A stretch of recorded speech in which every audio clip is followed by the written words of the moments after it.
Hi, everybody. Excuse the background noise. I'm going to ask them to keep it down a little bit. Hi, my name is Chris Roper. I'm the Deputy CEO for Code for Africa. And before I introduce the participants, let me just introduce what the talk is, what the 2-hour workshop is going to be about. So we at Code for Africa work in around 21 countries on misinformation and on fact-checking and disinformation.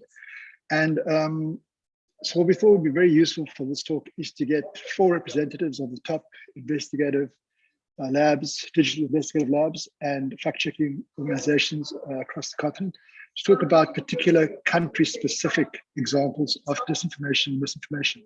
What we're going to do is we're going to start with our panelists giving an introduction to some of their work and 1 or 2 case studies, perhaps. And then in the second half of the session, they're going to present each one of their top tips, tools, and techniques for combating mis and disinformation. So let me introduce the participants. Just put up my screen here. So we're going to be started off by Caroline Anipo, who is the program officer and editor at Premium Times. I'm sure everybody's heard of Premium Times, very reputable Center for Investigative Journalism. She'll be followed by Enoch Nariki, who is the managing editor of PesaCheck, which is a big East African or right out of East Africa fact-checking organization. Then we'll have Nomshado Lubisi, who is the comms manager for Media Monitoring Africa, a South African organization that does a lot of work around issues of mis and disinformation. Also, in fact, does a lot of work around the kind of advocacy around legalities and so on. So I'm hoping for some interesting stuff there from Nomshado. And then finally, Allan Cheboi, who is a senior investigations manager at the iLAB, which is a Code for Africa digital forensic lab. And he'll be talking to us about some of the work they're doing. So without further ado, let me invite Caroline to share her screen. And then Caroline, if you'd like to take us away. Chris, good morning, and it's a pleasure to be here. Like Chris said, my name is Caroline. I am the programs officer and editor at Dubawa. Dubawa is a transnational fact-checking project of the Premium Times Center for Investigative Journalism, and it is one of the co-hosts of the AIJC this year.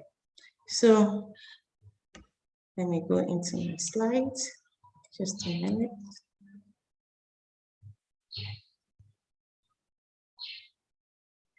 Okay, so I'm going to briefly talk about what we do here at Dubawa. And the first thing I'm going to say is Dubawa is an Hausa word, which means to verify. We get people ask us, why Dubawa? What is Dubawa? Why not? There are a lot of fact-checking organizations with check facts, so why not that? So at PTCIJ, we believe in branding our projects with indigenous names, and so it won't be strange for you to find projects like Udeme, which is accountability and tracking project, and Asari the Bots, which is a media freedom project and leaks project. So let's go to why we are here today, Dubawa. What do we do at Dubawa? Like I said, it's a fact-checking project. It is transnational. Dubawa started in Nigeria in 2018 as a response to the information disorder problem that we had identified there. Currently, we are in all of the English-speaking West African countries. We came into Ghana in 2019, just a year before the election. Same year, we went to Sierra Leone, and we currently have footprints in Liberia and in the Gambia. In all of these countries that we are operating, we conducted some feasibility studies. In some cases, we commissioned research, and the findings indicated that information disorder, which is popularly called fake news, was a real challenge, and members of the public were calling for something to be done about it. And so Dubawa went into those countries. Dubawa is a member of the International Fact-Checking Network, and we've been signatories to that since we founded the project in 2019. At Dubawa, we tackle misinformation and disinformation using 2 main approaches. Communication and media experts believe that if you want to really fight information disorder, there are these two approaches, and they are the preemptive and then the reactive approaches. At Dubawa, okay, so when I talk of the preemptive approaches, these are measures we use to equip members of the public, media consumers, to be able to discern misinformation when they come across it. So we empower them through a number of means. The first is media literacy. So if you visit our website today, you will see that we have a number of categories. The three main categories you'd find is our fact-checking, our explainers, and our media literacy. We do media literacy articles, which seek basically to help people understand media. There are instances in Africa, I don't know about where you are, where people believe that whatever information you find online, if it's in a newspaper, it's on TV, or you hear it on radio, then it is true. So we know this is not the case. So at Dubawa, we try to explain things to people to get that, okay, because it's on the news, does not mean it's necessarily true. We also do explainers, which seek to break down complex issues for people to understand. For instance, during the COVID time, especially last year, we had to do a number of explainers around the COVID-19 for people to understand what the disease actually is. So if you're looking at my screen, you see that I have an e-flyer there, which is one of the work we did to explain to people what the Delta variant of the COVID-19 is. We at Dubawa also engage in a number of capacity building workshops. In some of the countries that we've been to, we realize that there isn't much of attention being paid to information disorder and fact-checking. And so we've trained a number of civil society organizations, government agencies. In Ghana, we've trained the National Commission for Civic Education. And in Nigeria, we've trained the National Orientation Body, National Orientation Authority. These are the bodies in charge of educating the citizenry about government policies, keeping them engaged. So we believe that by exposing them to the dangers of information disorder and then taking them through fact-checking, they will step down the knowledge they've gained to their citizenry. And by doing that, also equipping them to be very discerning. We also believe in mentoring to, again, serve as a preemptive approach to tackling the information disorder. So two of the key ways we do this is through our annual Kwame Kakari research and fact-checking project. We started that in 2019 in Nigeria. Last year, we did this in Ghana, Nigeria, and Sierra Leone, and this year we are in all 5 English-speaking West African countries. So you would find that in all of these countries, we have Kwame Kakari fact-checking and research fellows. And what this project seeks to basically do is to institute a culture of fact-checking in newsrooms. So we have journalists from influential newsrooms who are part of it. We take them through fact-checking, the dangers of information disorder, the skills they need, and then they produce fact checks, which are published on Dubawa and then also cross-published on their platforms. The reason we do this is in twofold. One, we want to, like I said earlier on, institute a culture of fact-checking in newsrooms. Secondly, you'd realize if you're a fact-checking organization and a new one as that, which Dubawa really isn't. We are 3 years. We are actually in our 4th year, so we aren't that new. But in some of the countries that we are in, we are less than a year. And so you'd realize that fact checkers do not have the big reach that they need. And so they can't really do it alone.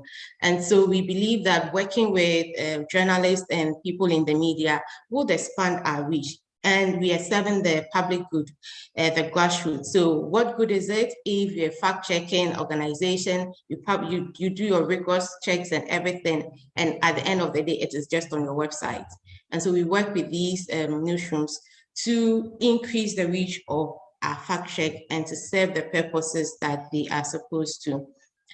The research component of the mentoring and the fellowship basically is to respond to the problem of a dearth in research on information disorder in West Africa, in Africa in general. Basically, we identify that there isn't much work on information disorder on the continent.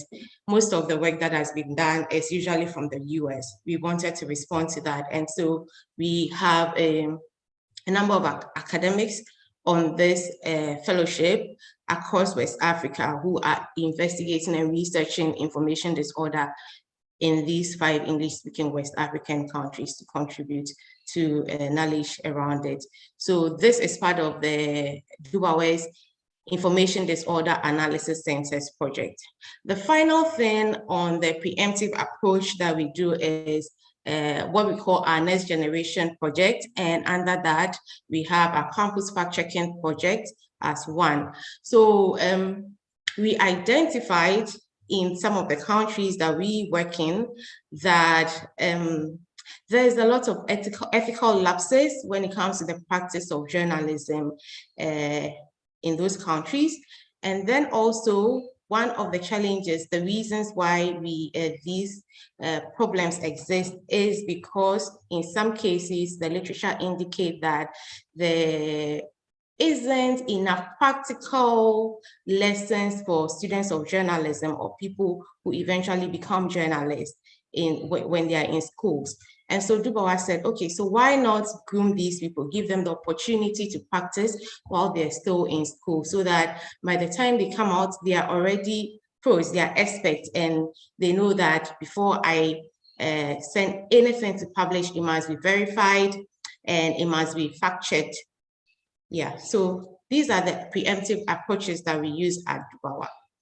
The second approach is a reactive approach, and that basically is fact-checking and debunking of misinformation and disinformation. And we do this in a number of ways.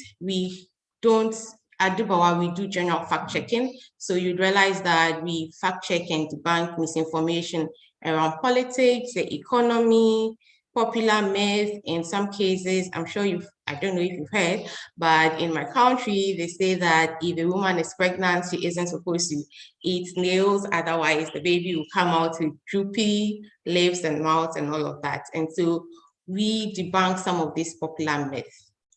So these are the active approaches that we use in fact-checking at Dubawa. Okay, so the language that we use at Dubawa is predominantly English. Like I mentioned, we are in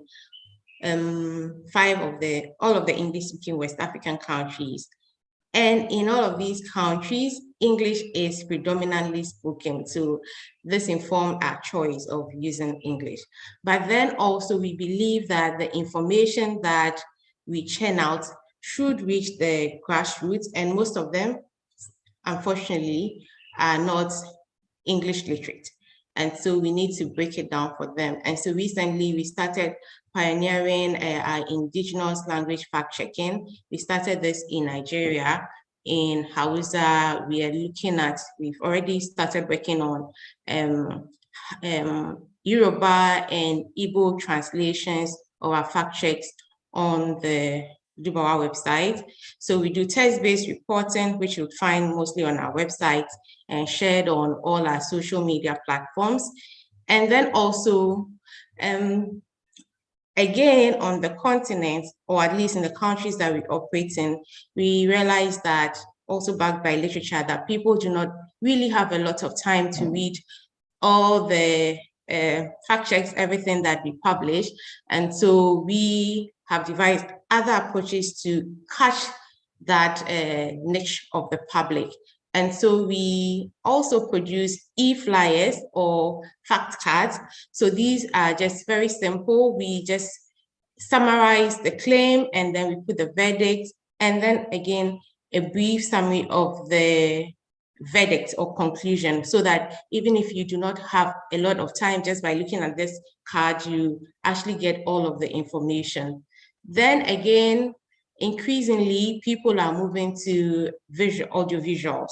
And so we also do videos to also break down our fact checks for members of the public. Our fact checks are explainers, and then our media literacy articles. People also like to listen on the move.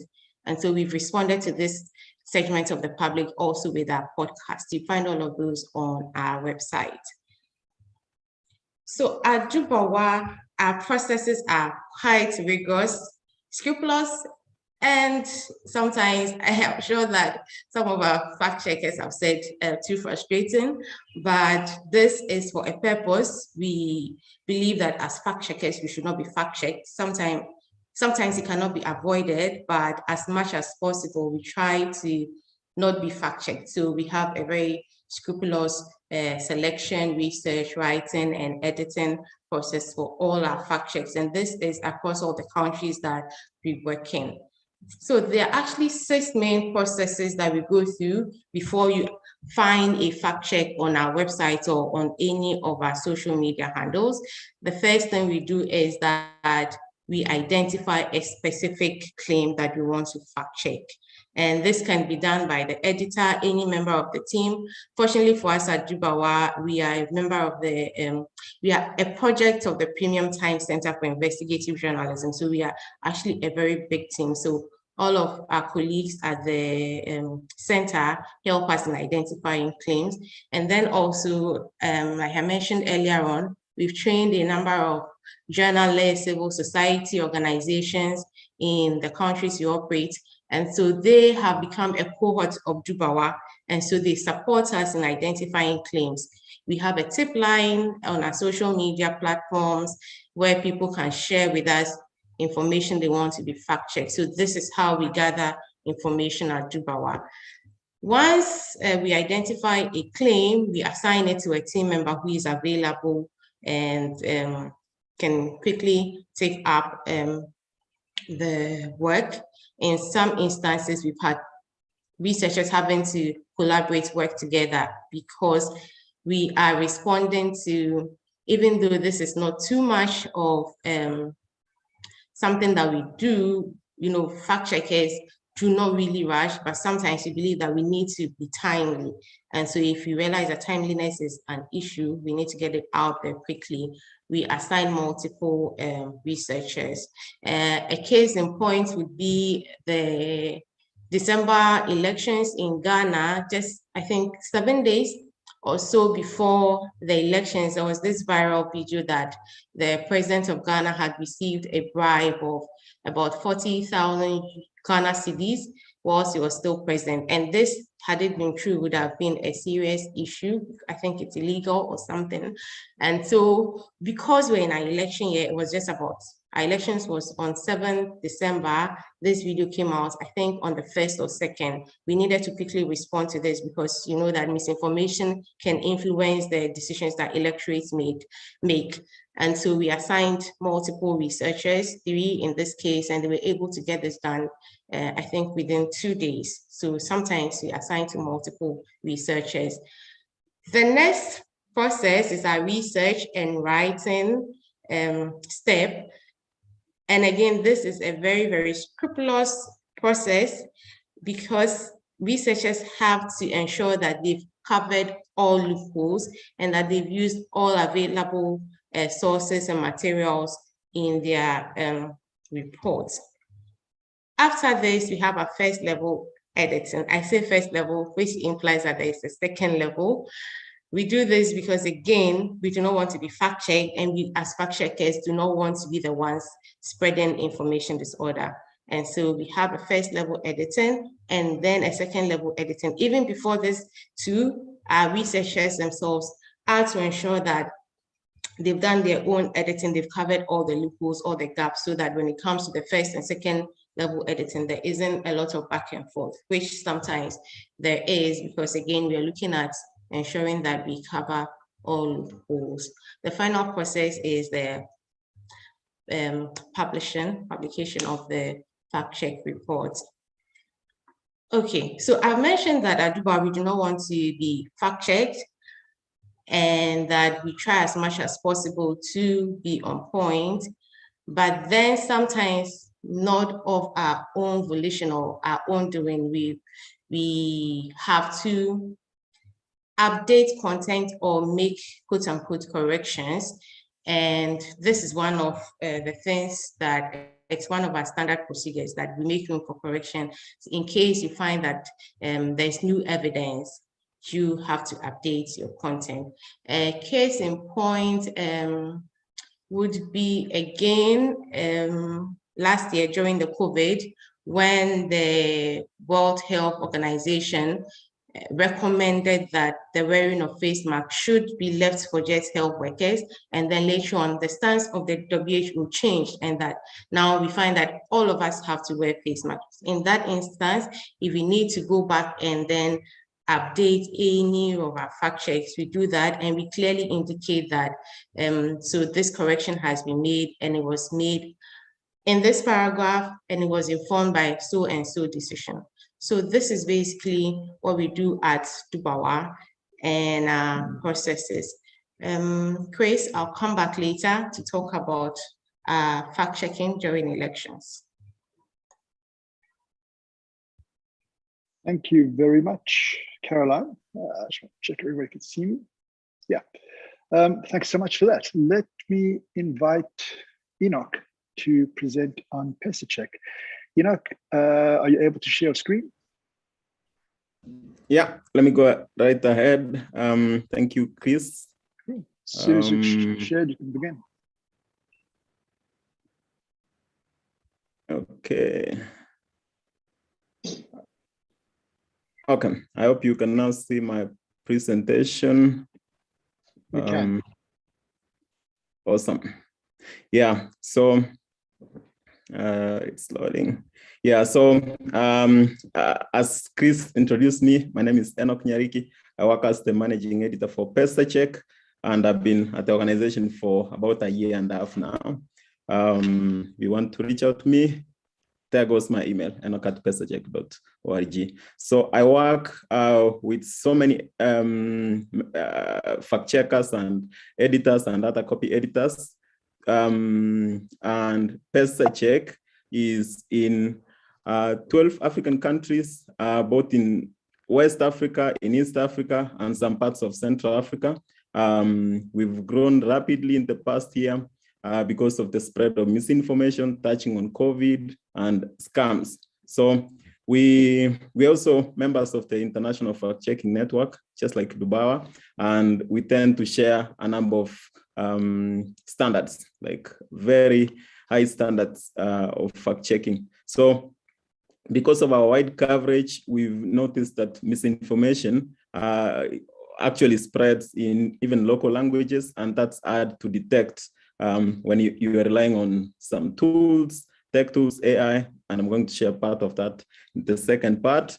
So we've been doing fact-checking in local languages. So at the moment, we cover 6 languages: English, French, Kiswahili, which is popular in East Africa.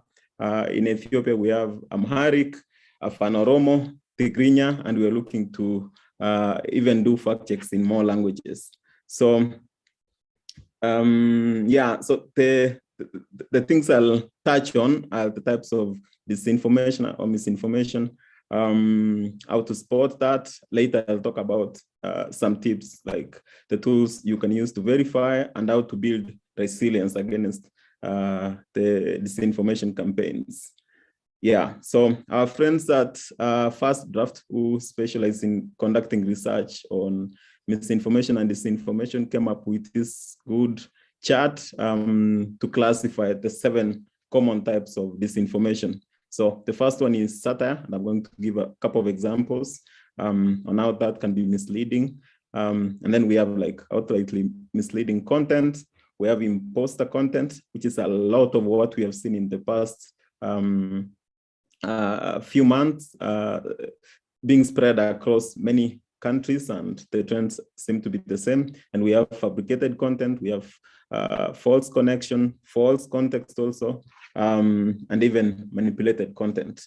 And I'm going to give a couple of examples. So those, out of this, actually, we end up coming up with standardized ratings. Those are like conclusions once a fact check has worked on a fact check and has arrived at a conclusion, whether something is true, false, as a false headline, it's misleading, is a hoax, and stuff like that. Yeah, so let me give you a recent example. This one actually is from, not so recent, from December last year, but it's an example of a satirical piece. So the claim here was made on Facebook, and this is in Kenya actually, and it says that Machakos University has launched a bachelor's degree in witchcraft, and then goes on to quote the vice chancellor who made some remarks during the launch. So this, someone looking at it actually will likely be quite shocked, and you can see that many users, more than 100, reacted to this by the time we took a snapshot of this. But the truth of the matter is, if you did some research, this was taken from a satirical website, which specializes in doing satirical articles. So it didn't explain the context, like this was satire and that it's not true. So someone looking at this innocently on social media may walk away with a false perception that this is actually happening. We don't see a lot of this, and these ones don't tend to cause too much harm as other types of disinform. Imposter content, we're actually seeing a lot of this, and this is just an example. Most of the examples are actually out of Kenya. I don't know if I mentioned, I'm coming from, I'm located in Nairobi, Kenya.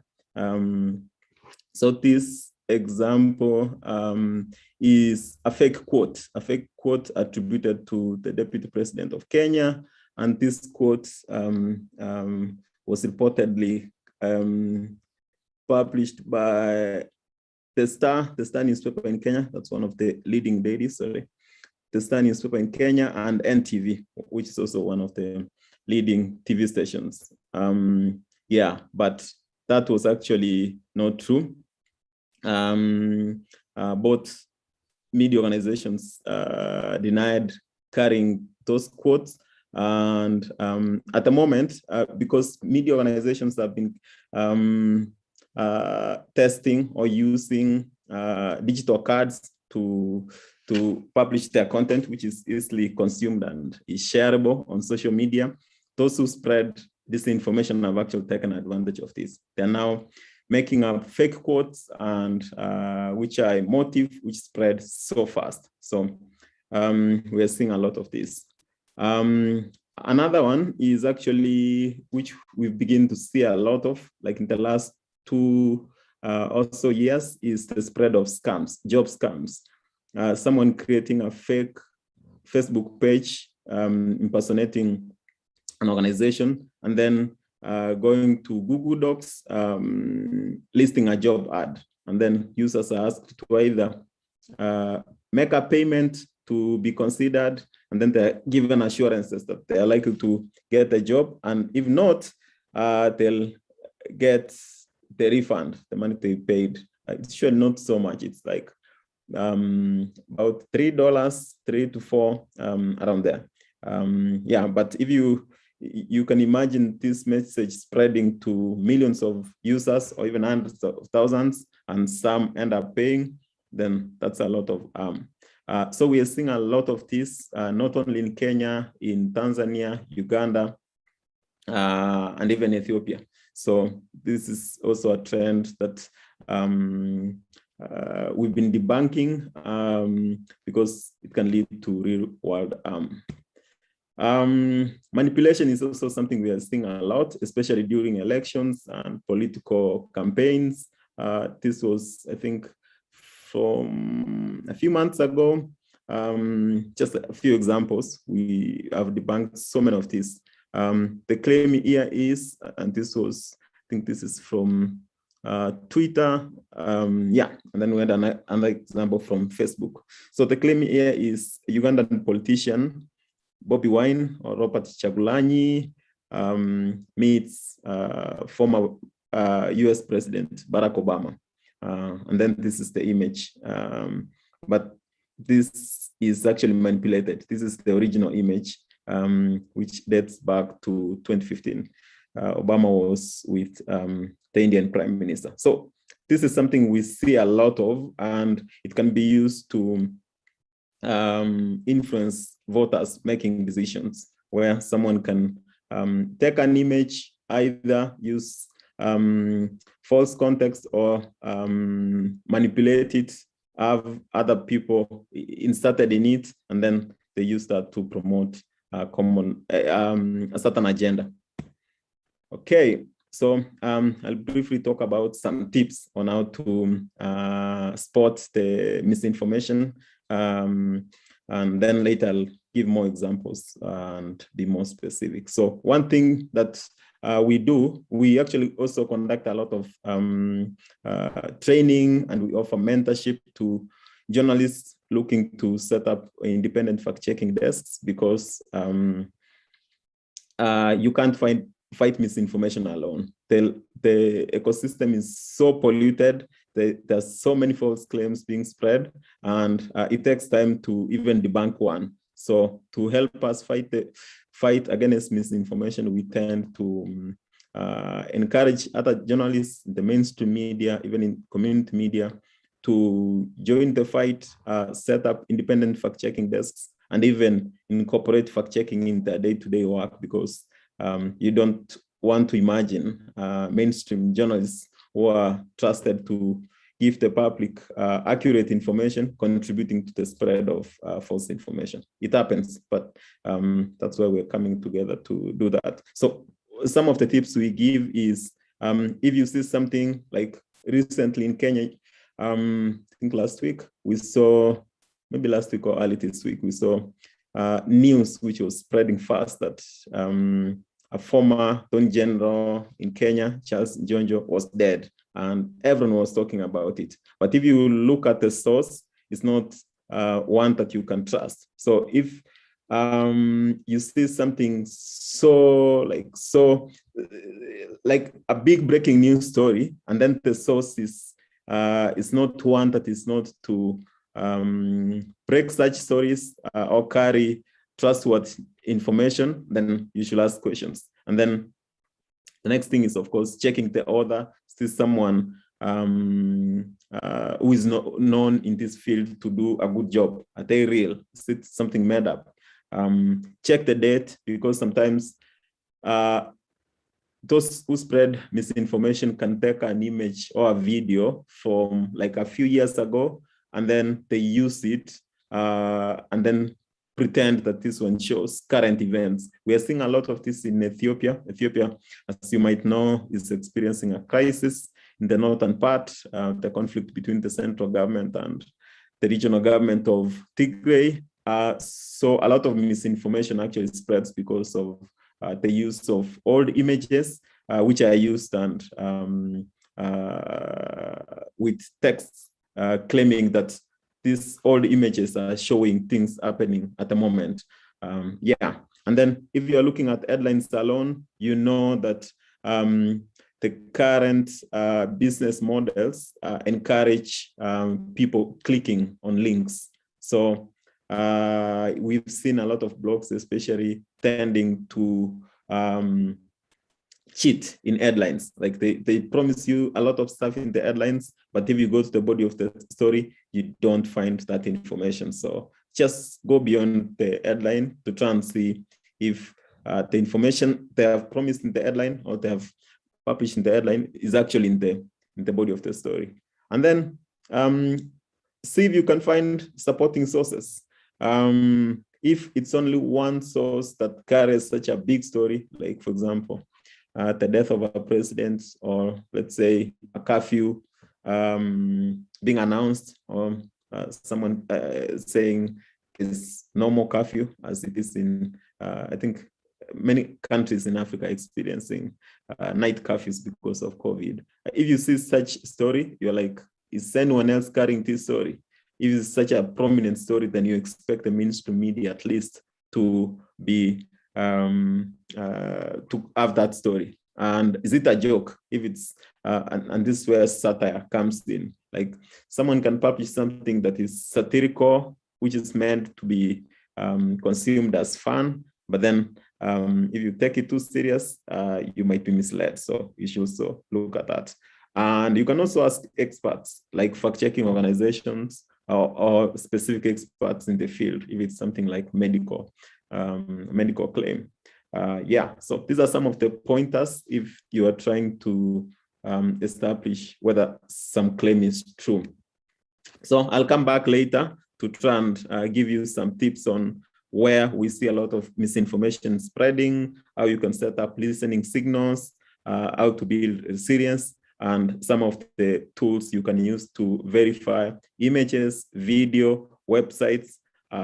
Yeah, so you are well equipped to deal with the spread of false information. Chris? Thank you very much, Enoch. Let me invite Nomshado to share her screen. See if we can get it right. Everything seems very seamless today. There was some screen sharing glitches yesterday, so wow, everything's working perfectly. Suspicious. Yeah. Thank you so much. Nomshado, over to you. Thank you so much. As I was introduced earlier on, my name is Nomshado Lubisi, and I'm from Media Monitoring Africa, and I'm the head of communications there. And today I'll be taking you through what we are doing as an organization to ensure that we are combating disinformation. A bit about Media Monitoring Africa. We are a non-benefit trust, and we've been operating since 1993. And our vision is a just and fair society, which is empowered, by a free, responsible, and quality media. And we have a human rights-based approach because MMA aims to promote the development of media that is transparent, diverse, ethical, and accountable to its audiences, critical and constructive communications by the powerful, and the most important one, which is an informed, engaged, and connected citizenry.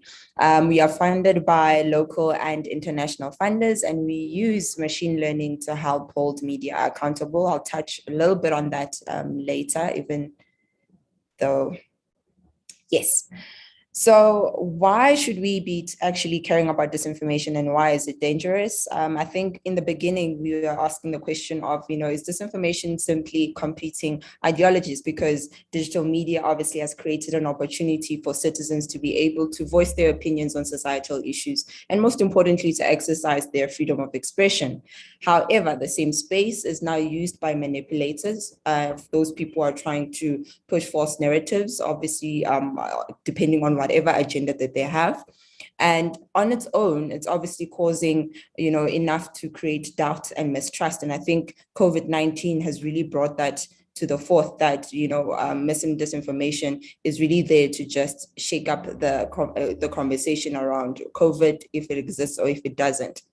And our biggest question was, how do we combat disinformation? And this was in 2018 as Media Monitoring Africa, where we saw that there's a bit of a gap here that needs to be filled in terms of equipping society with the necessary skills and tools that can empower them to ensure that they can, number one, combat disinformation, but they know what it is and what it looks like. And these are some of the exciting things that we are doing, platforms, initiatives, and tools.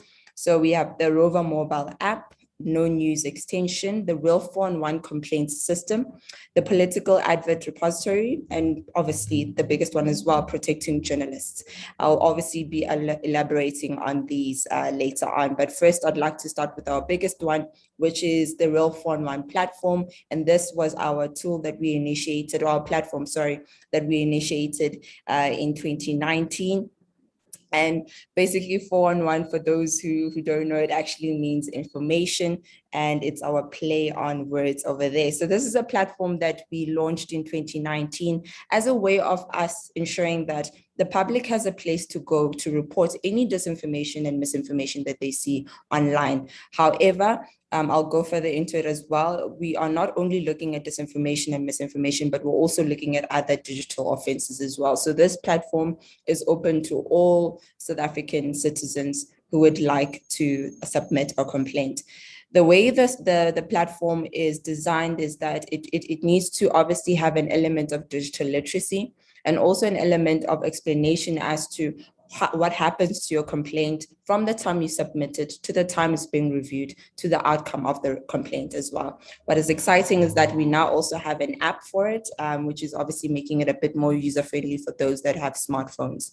So as I said earlier on, we go beyond mis and disinformation. We also look at hate speech, incitement to violence, and as well as reporting any journalist harassment. And I think this is one of the things that we've seen, especially that we've moved to such a digital era, is that we've seen a lot of journalists who are being harassed, and especially female journalists. And this also provides an opportunity for those complaints to be submitted to ensure that we are protecting our journalists as well.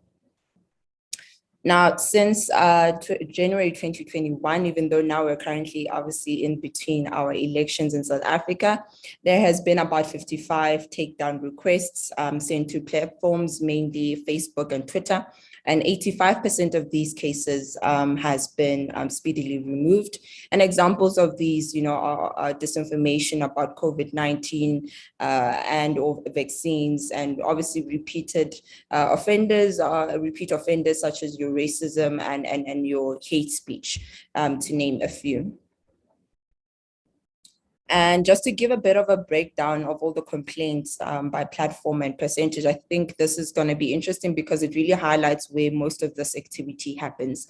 We've got WhatsApp, which was at 32.11%, and we have YouTube, which was at 2.68%. We've got Facebook, which was at 20.23%. And our highest is Twitter at 34.62%, Instagram at 1.34%, radio, TV at 0%, other websites at 5.35%, and other different platforms that are not named before this at 3.51%, and political ads, as I said, because we are currently in the middle of our election period, which is at 0.17%. And I think this speaks to a lot of the disinformation that we've been seeing, because in most cases, these are rapidly shared on Twitter and on WhatsApp as as chain messages. And I think it's one of the elements that other fact checkers who are with me here, my colleagues, would be able to speak on.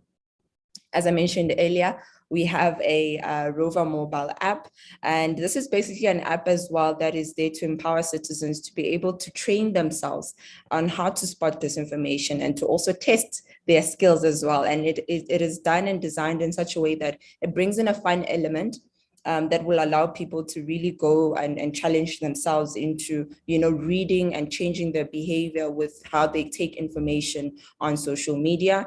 And I'll speak to all of these later on as well with a few examples. Our other platform, we have No News, and this is a Chrome and Firefox extension, which is specifically aimed to identify dodgy news sites. I think with disinformation, what we've been seeing is a lot of sites being created, and obviously most of them to generate profit. But however, people obviously need to be aware of sites that they interact with. And this extension provides an opportunity for an individual, number one, to submit any dodgy sites that they've come across. And number two, for others to be able to be aware of the sites that are listed there as well. Next, as mentioned, we have Padre, and this is a system that was created alongside Real4 One in 2019, because we have seen that obviously during elections, all the political parties are creating their digital banners, especially now that we're obviously online, and a lot of campaign messaging is really being shared online. And it has come to a point where even some, campaigning posters can be manipulated, obviously to promote, and divert different content than the original graphic that was put out. So this is a platform which allows the political parties themselves to upload their campaigning marketing material that that citizens can access and also verify as to whether the content they have come across is actually the actual verified campaign created by the party, or is it a manipulated graphic or poster or content. And this is how it looks like. And obviously, as I said, we are in the middle of our election period. So it's now speaking to our 2021 local government elections. And people can select this by their various parties that obviously they're trying to verify content on. And that's it from me. I think I'm going to go into more depth later on with a bit more examples and obviously with the tips as to what all these different platforms have. Thank you, Chris. Thank you, Nomshado. So far, the only person who stuck to the original 10 minutes. I don't know if you should be proud or ashamed that you didn't try and squeeze in more time like the other people. But just to say, we do have a bit of extra time today, so no need to hurry, everybody. And thank you very much, Nomshado. Okay, let me hand over to Allan Cheboi. Allan, can you share your screen? Yeah, thanks, Chris. Let me just quickly share my screen. Let me know if you can see my screen. Can see it. And by the way, Allan is definitely going to go over. But we've allowed him to because he's going to save us some time on the next part of the session. Yeah.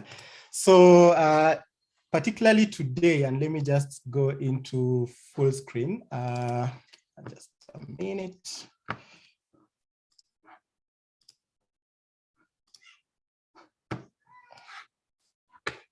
So particularly today, I wanted to actually cover some in-depth techniques and tools that we actually use to do some of the research that we do at the iLAB, which is part of Code for Africa. I know Chris has already mentioned who we are, so I'll explain a little bit further about the iLAB. The iLAB is one of the departments within Code for Africa, one of the projects within Code for Africa that handles investigative research related to disinformation and misinformation, and also transnational organized crime. So I know Enoch talked about how the PesaCheck approach is, how the fact-checking approach is. So at the iLAB, we try to go a little bit in depth by looking at what we call disinformation networks. And that is important because we've seen some bit of disinformation campaigns that is now popping up in the African continent. And fact-checking, as we know, focuses more or less on the content itself. But now we realize that disinformation networks, particularly, they now use some what we call coordinated way to actually spread this disinformation. So to counter disinformation, we thought of how do we actually now solve the problem of the origin or tracing back to where it started. And once you counter a network that is spreading that disinformation, it gets easier to now effectively counter some of the event content that is being duplicated every single time on both social media and the media. Our approach is basically using, number one, viral social media posts. So identification or monitoring for really viral social media posts and looking at the influence it has, the reach it has, and of course, tracking the networks behind those viral social media posts. The other approach that we use is social media network analysis, where we try and mine information or data related to a particular topic. Say, for example, we are looking at COVID-19 mis and disinformation. We mine data related to a particular topic, say COVID-19, and we are able to do a network analysis of all the social media handles or media channels that are being used to actually amplify a particular set of misinformation or disinformation campaign. So that is also one of the key things that we use. We have a couple of tools that we use for that I'm going to showcase a little bit and actually do some of the live demo to see how do you actually mine this data and how do you use it for analysis, yeah? The other way we do it is because the team is comprised mainly of data analysts and forensic researchers. The forensic bit of it, which means that you have to profile all the influential entities that you identify during your research. And what that includes is all social media profiles. You try to determine, is this actually a real account? Is it a bot? Is it a sock puppet account? You profile all these entities. Sometimes it can be media outlets, digital media outlets and blogs. And you also need to profile them because at the end of the day, you need to know who is the owner of this particular account. is there linkages with other disinformation actors that you've identified? So that is what we call network analysis, and we profile those accounts in order to arrive or attribute the piece of content more effectively.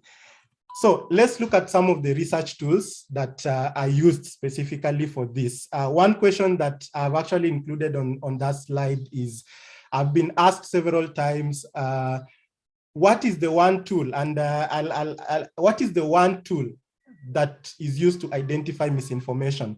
And I'm glad that one of the panelists actually presented something really, really important. And I hope it's okay that I stole some of your content just to showcase this particular important aspect, Nomshado.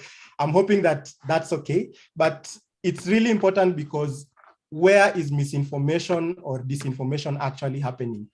So this image that I stole from Nomshado is really important because you've seen that WhatsApp here, Facebook, Twitter, and several other platforms are really spreading mis and disinformation, not only in Africa, globally, these are actually the real statistics.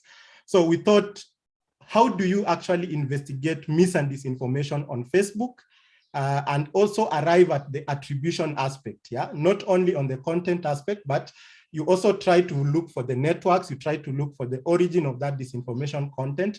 On Twitter is another one, and also on WhatsApp is the other one that we are trying to refocus our efforts on. Other websites, and I know political ads mainly fall under now the website forensics, where you now try to identify this website that posted disinformation or this blog that posted disinformation, who does it belong to? So that is where now you go in depth and look at website forensics, trying to determine the ownership of those websites and further information about that. So just based on that, I wanted us to now just look at some of the tools that are available out there. Some of these are proprietary, some of these are open source, and I'll mention which is open source, which is proprietary. But for all the proprietary softwares or tools that we are going to highlight, there's an equivalent open source software. It's just that it's not as efficient, but there is open source software that is available for you to do similar research. So there are three ways that we approach this. And the first one is using what we call media monitoring. And media monitoring, what it means is we have so many media channels, digital media channels that share a lot of content to the public. We have a lot of blogs that are being created every single day with new web URLs or domain names. And how do you actually profile information that is being spread from those websites or from those media channels? Then number two, we also have social media, which is the largest part of it. So how do you actually do research on Facebook? How do you do research on Twitter? And how do you do research on WhatsApp and several other platforms that probably are sharing this information? Then the final one is, if you identify a couple of websites, because those are not probably part of what you've seen on social media. If you identify websites, how do you actually track and identify ownership of those websites so that you attribute that piece of content to a particular entity or to a particular individual? And these are some of the tools. So for media monitoring, we use several tools. One of them is called Civic Signal. The other one is called Media Cloud. They are more or less the same platform, but focuses on different pieces of content, as I'll showcase in the next few minutes. We also do social media monitoring using tools such as Brandwatch, CrowdTangle, Meltwater, BuzzSumo, and several other open source tools that are available on Python, on GitHub. And then finally, we use some tools such as domain tools and WHOIS and DNS analytics to try and do website forensics. So let's try and look at number one, Civic Signal. How do we actually do research on Civic Signal? And I'm hoping you can still see my screen. I'll go to the Center for Disease Control and Prevention website and look at one example of a COVID-19 myth or disinformation content. So say, for example, you want to research about what is prevalent, say in Uganda or even in Kenya, around COVID-19 myths and disinformation. And you want, for example, to handle all the cases in Uganda or all the posts on Facebook that actually originate from, that actually have the component saying that COVID-19 variants, vaccines cause variants. So say, for example, that is your use case. You can have different use cases. You can even select all these claims that are on the website. You develop what we call keywords, and you use that to mine social media, to mine the media on which article is mentioning this scenario, which social media post is mentioning this scenario, and then you're able to now profile further that particular case. So say, for example, you're looking at this first common myth that has been highlighted on the CDC website. Probably the first thing you need to do is, from this statement, how do you develop a keyword search? So a keyword search is basically whenever you go to Google and you want to find really interesting content that you're looking for, you will not probably write a whole sentence. You will probably write a couple of words, and those words you're sure that will generate the searches that you're looking for. So for this particular statement, probably for your research, whenever you want to mine social media, you will need to have the name COVID-19 available.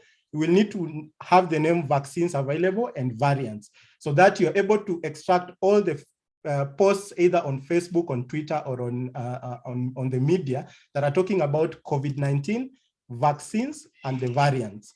So let's take these three words and start with the first tool that I'm going to showcase, which is Civic Signal. So Civic Signal is a media monitoring tool, and you're able to do what we call query searches and surface the more important aspects of your research. So if you click on the Explorer, you will find a search bar, and this search bar is controlled by Boolean operators. So if you have keywords such as COVID-19, vaccines, and variants, what you will only need to do is use some Boolean indicators for you to be able to surface that content. So let's say you want to have the name COVID-19. I'm hoping my screen is visible, and I'll just increase my. So you have the name COVID-19, you have the name vaccines, and you have the name variants. And all you need to do is enter those keywords, and you are able to search it. And you can be able to select the media that is available or being ingested by that platform, and you are able to specify the duration. So your research only focuses on the last 6 months of the year, or the last, we are in October, so about the last 10 months of the year. So I'd probably want my research to be from 1st of January to date. So that is how powerful it is, because you are even now able to filter based on some of the indicators or some of the durations that you're actually interested in. So if you do a search on that, you'll actually identify, you'll actually see how that conversation has been evolving. And number one, you'll see that we've had 11,684 articles that have been posted using Civic Signal, that have been ingested on Civic Signal. And these articles, you can be sure, relate to the name COVID-19, vaccines, and variants. So I know that is not as specific because you need to dig in deep and refine your query so much for you to arrive at the disinformation part of it. But I think this actually gives you an idea. And you can see the evolution of how the conversations has been, because you have some visualization that enables you to actually limit your timeline to where there was an increase or a spike. So this is one way of doing it. And I'll actually do the same on social media so that you're able to compare even the conversations and how it's been evolving. So Media Cloud is able, and you can see some of the articles that are talking about that. I think for media, I would probably use what we call a title flag, because for media, whenever you do research on the media, you always want to specify, I want the headline of this particular article to include the keywords that I want. And how that is important is you are able to now filter only content that is relevant and is talking about the real issue that you're looking at. So if I do this search, let's see how that changes. So it changes significantly, because as you can see now, we have about 4,900 articles, and all the articles will have the name COVID-19, the name vaccines, or the name variants on the headline of that particular article. That is important because you've now filtered your data set to the more relevant information, and you're able to extensively do the research. So same goes for social media. So this is one of the media monitoring tools. I encourage all journalists to actually use this because it's a really powerful resource. You get to learn what has been published before around the topic of interest. If it's misinformation or disinformation itself, you easily are able to actually do that. So let's see on Facebook. So on Facebook, we use this tool called CrowdTangle. I had initially done a really quick query because I know one of the key things that I was looking at some time back was ginger and lemon being one of the cures or treatments for COVID-19. And I was trying to limit that to Uganda. And my query here was, if I can just quickly increase my font. The query here was, I'm looking for the name COVID-19, and the same post should mention the name Uganda, and it should also mention ginger or lemon in that particular post. I was able, and within the last 12 months, we only have 152 posts on that. And what that means, and 7,800 interactions. That means 7,000 people have been able to interact with that content.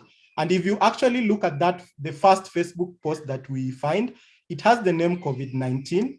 It also has the name lemon somewhere. If I can just extend it, I'm sure it has the name lemon somewhere, and it also has the name Uganda on it. So you're able to filter the posts that are actually talking about ginger or lemon and COVID-19 and Uganda. So that's how easy it becomes whenever you now use some of these tools to do your research. On Twitter, same thing. If I wanted to know on Twitter what is happening, I'd probably just do the same thing. I use the same query. So let me just do the same query. So COVID-19 and vaccines and variants. So this tool is called Meltwater. It's able to give you the analysis specifically on Twitter. And as you can see, the search itself within the last 7 days, this is just the last 7 days, we've had 14,500 tweets talking about that. So let me just, and how that is important is it gives you the magnitude of the conversation, and it also gives you some of the insights that you actually need to consider. So if you see the tweet here, for me, maybe let's extend this to the last 30 days so that you can see the actual conversation. So the last 30 days, there are 6,000 tweets on Twitter. And if you see all the tweets here mention COVID-19, variants, and vaccines in the same statement. So that is one of the key things. And you can see the activity, because that means in the last 7 days, on 3rd of October, there was a spike on the mentions of this. So you need to dig in deep and see, why was there a spike? Is there an offline equivalent that led to that particular spike? So those are some of the tools that just a high level approach on how to do the research itself. And the final thing, apologies, I think I ended up not sharing my screen instead. So the final thing I want to also highlight is whenever you find a website, for example, and you want to know who is the owner of this website, we still have tools that can do that. And I'll probably run one of the websites that we know. Here in Kenya, we have tuko.co.ke. You might want to know who owns this website that is publishing a lot of content.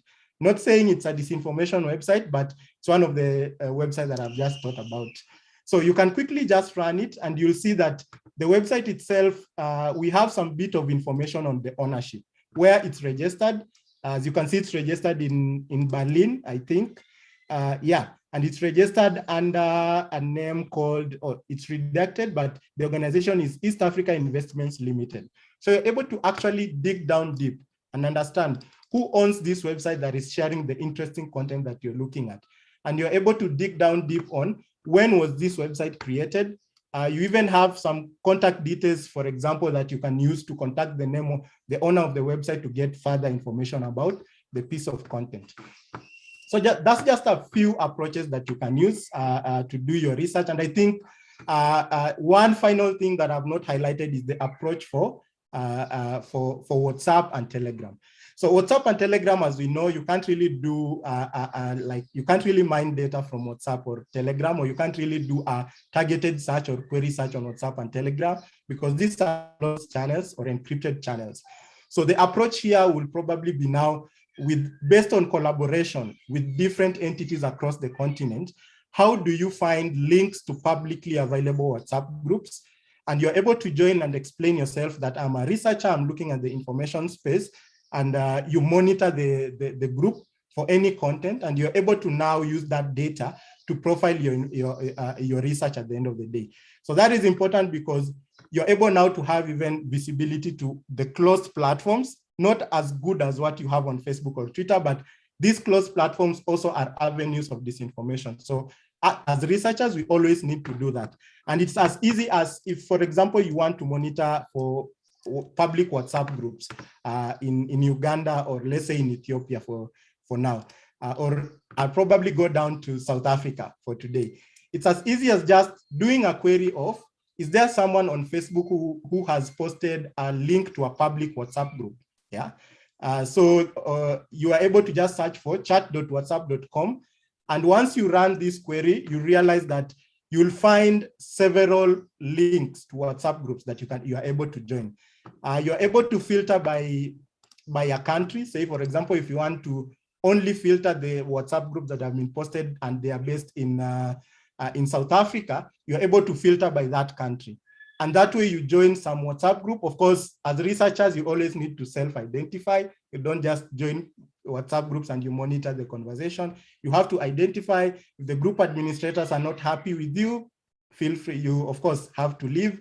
But at the end of the day, you need to self-identify for you to be able to do research on WhatsApp. And that is basically because of privacy issues and you being allowed to be in a WhatsApp group. So those are some of the things that are really ways that are really important. As you see, we have almost 6 million WhatsApp groups. This is worldwide. I haven't filtered any content, and these are all links to WhatsApp groups that have been posted on Facebook. So if I filter this by country, you'll be able to see only WhatsApp groups that are relevant to that particular country, and you're able to join them and explain yourself and monitor the group for any disinformation content. So those are some of the ways that we find very useful. I'm hoping that they've been insightful to you and you can see the possibilities on how to actually use open source information to do a lot of research. Back to you, Chris. Thank you. Thank you very much, Allan. I have a ton of questions for all the panelists, but I think I'm going to save them till the end. And then come back to questions about this section of the workshop, because I don't want people to run out of time to show their tools and tips, because I think those are going to be super important. So thank you very much, Allan. Let's go through the same running order as before. So Caroline, if you'd like to kick us off. Okay, great.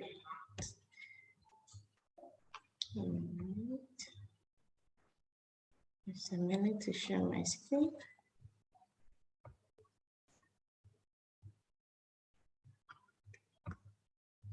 Okay, so in this session, I'm going to be talking about how we tackle misinformation and disinformation during elections. And we'll all agree that even on a normal day-to-day basis, misinformation and disinformation are actually big problems. But then towards elections, when there is a lot at stake, then we begin to see it really amplify, becoming a bigger challenge than it already is. And so at Dubawa, we take elections seriously, and we've done a number of work, fact-checking during elections. And so this is how we do it. The first thing that I want to say is that collaborations are very, very important. They are key if we want to tackle information disorder during elections. And this we have done over and over again during elections in Ghana. And so in Ghana and all of the other countries, I say Ghana because I'm in Ghana, but then in all of the countries I operate in, we realize the importance of collaborations. So for all fact checkers or whoever is looking at combating or tackling information disorder during elections, you must note that there are some key organizations and institutions that you need to work with.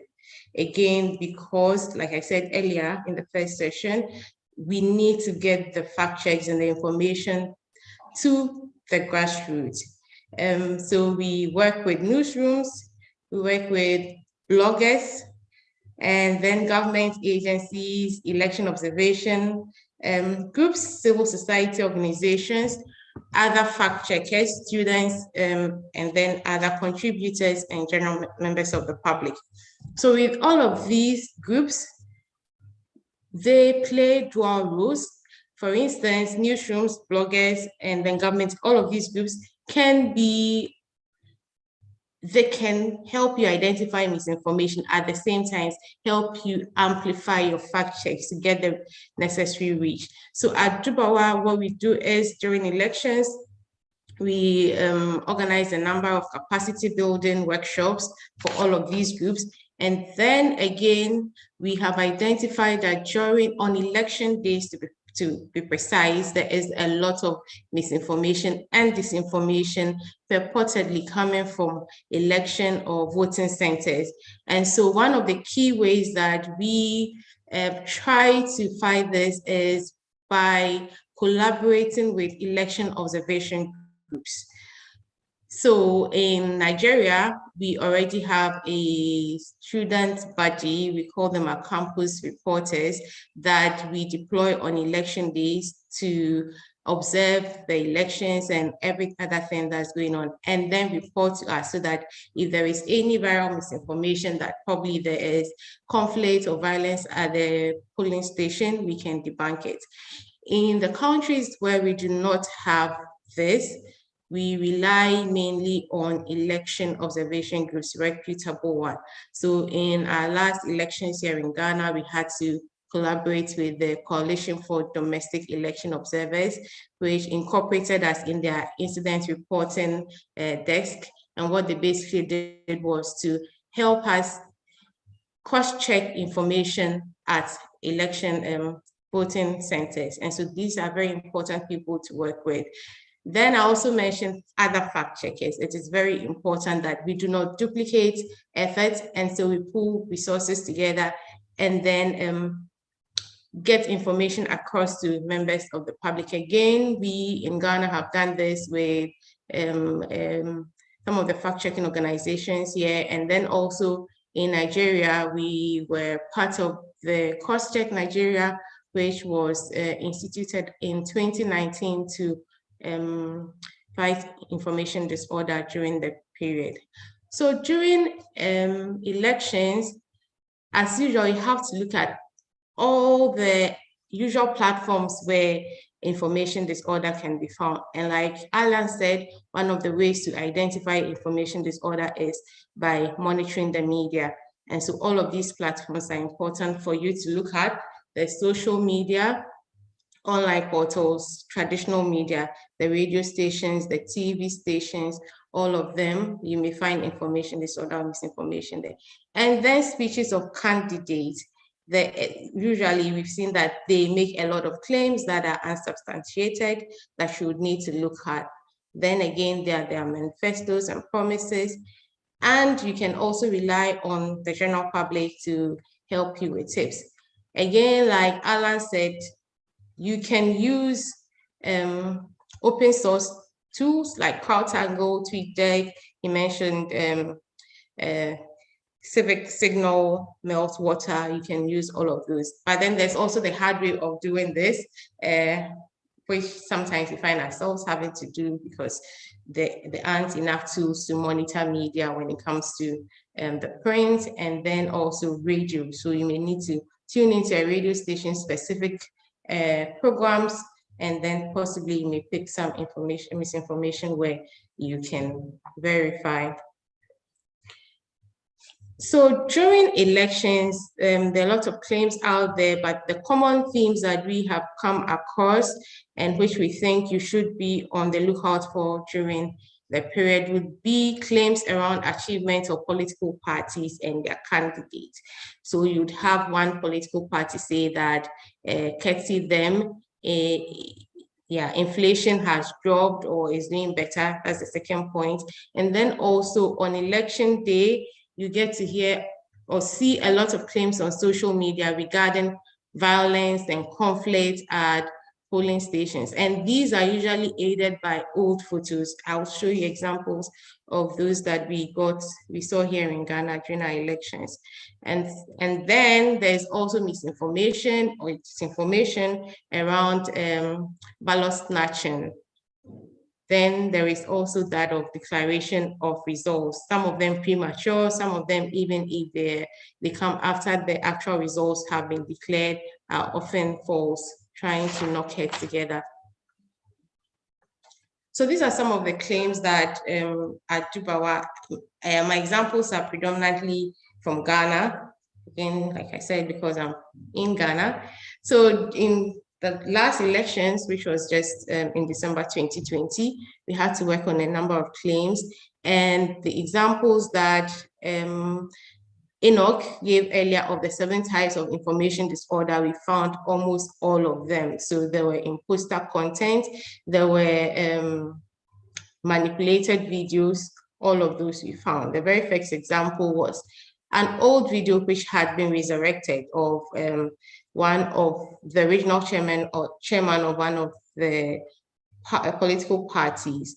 So we saw an old video resurrect, and then also some of the claims during elections are true, but then you would find that there is usually confusion. People are not sure if it is true or not.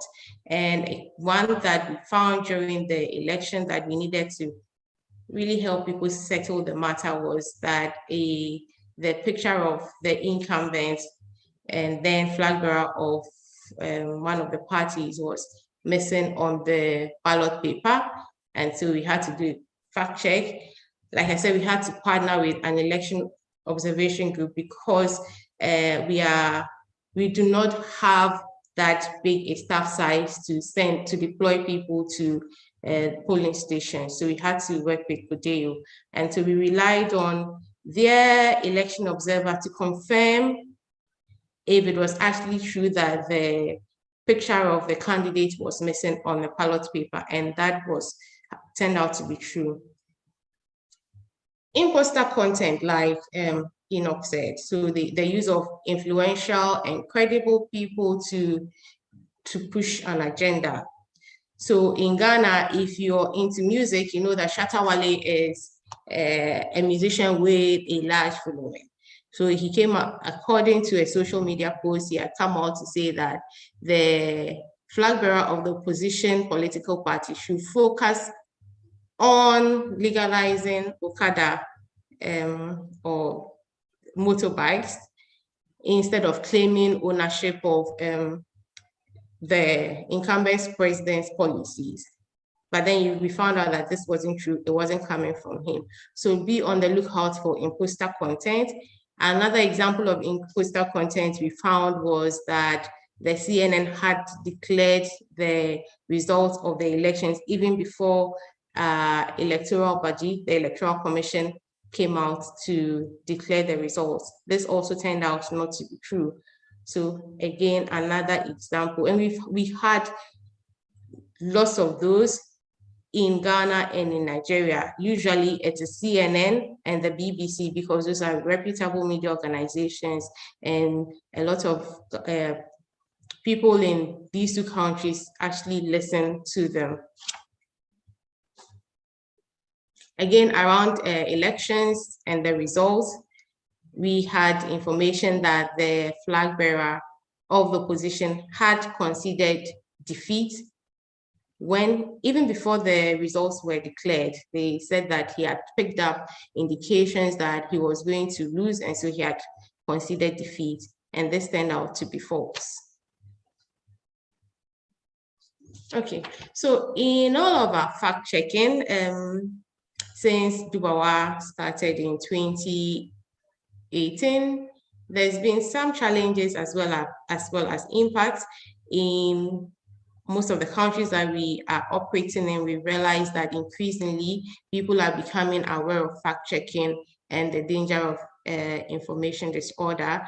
It wasn't strange to hear before our elections in December that politicians say that, okay, you can fact check me. I know you fact check me, so this is true. So I'm not lying to you. So increasingly people are becoming aware. Even members of the public would send us messages to verify certain claims for them, and then calling on the media to verify what they think is possibly false. And again, through our work, we've realized that a number of social media users sometimes have had to delete or update their content because of our fact checks. We've had newsrooms, both locally and internationally, also update stories, correct their stories because of a fact check we've done or the other. Sometimes you don't even need to do the fact check, we just do a preliminary search and then alert them that this, you should take another look at this. Okay, and then finally, challenges. As always, access to information is a huge challenge. We've also had the problem of reception of fact checks by audiences. Sometimes they think fact checkers are partisan, which often is not the case, because at Dubawa we are not partisan. And then also, like a number of journalists and media organizations, we've had to deal with public attacks. So yes, that's it. Thank you, Chris. Over to you. Thanks, Caroline. Let me just quickly invite Enoch to give us his top tips. Thank you. Thank you so much, Chris. Thanks, Caroline. I think we share a lot since we do the same work. Yeah, and operate under the same standard. So let me go straight to sharing my screen and share some of my top tips.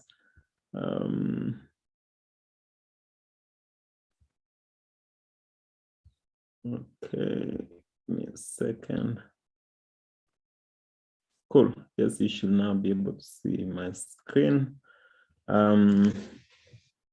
Yeah, so let me briefly talk about where we see a lot of misinformation spreading, and my fellow panelists have already mentioned some of the places, although from my experience, or at least what we see at PesaCheck, Facebook tends to rise to the top when compared to Twitter. A lot of claims we work on originally come from Facebook, some from Twitter, some from Instagram, but actually this list is sort of arranged in a manner from the platforms where we pick the most misinformation, misleading claims to sources that tend to give us less. Although WhatsApp is increasingly becoming a place where false claims spread. And as Allan said, the challenge with WhatsApp has been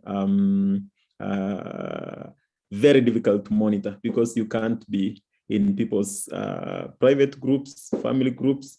You have to wait until either someone from that group shares a claim with you as a fact-checking organization to check, or even shares the same claim on Facebook or Twitter. So these are the key platforms. Facebook is at the top, Facebook and Twitter. Telegram is there, but we see a lot of misinformation from Telegram from Ethiopia.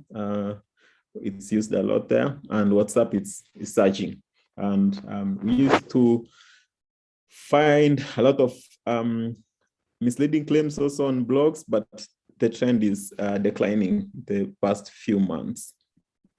So one way to, if you are trying to monitor the spread of misinfo, try to respond to it fast enough, because to be effective, you actually don't want to debunk a claim once it's spread so wide and damage has already been caused. You want to respond so fast, if possible, actually teach the public, equip everyone to be able to deal with it even before a false claim is made. But if you're setting up what I'm calling listening signals, tools to help you know as soon as possible when something misleading has been shared, these are some of the things we rely. As members of the International Fact-Checking Network, we do actually a lot of collaborations. And one of the platforms we've had to have a partnership with, it's not actually a collaboration, a partnership with, is Facebook. We are helping them